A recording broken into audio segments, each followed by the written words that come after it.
बालपण कसं होतं किरणचं? बालपण खूप कमाल होतं.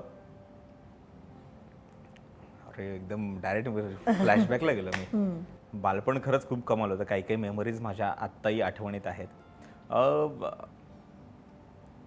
आम्ही पुण्यामध्ये स्थायिक झालो. म्हणजे मी तेव्हा माझा जन्म झाला नव्हता पुण्यामध्ये. माझा जन्म घरी झाला आहे. घरी? ओके, हां. तर गावाकडून माझे आई बाबा पुण्यामध्ये आले आणि एका ठिकाणी वॉचमन होते ते. तर एका पत्र्याच्या खोलीमध्ये माझा जन्म झाला. तर त्यामुळे माझी जन्मतारीख खरी नाही आहे. पत्र्याच्या खोलीत झाला म्हणून नाही, पण एक नोंद लागते ना हो. त्याची. तर घरी झाला आणि आपल्याला मुलगा झाला या आनंदामध्ये माझे बाबा कित्येक महिने कित्येक वर्ष आनंदातच होते. रोज पार्टी चालायची काइंड ऑफ, त्यांचं ते असं होते. त्यामुळे नोंद नाही आणि आई निरक्षर, त्यामुळे नोंद नाही आहे माझी कुठेच.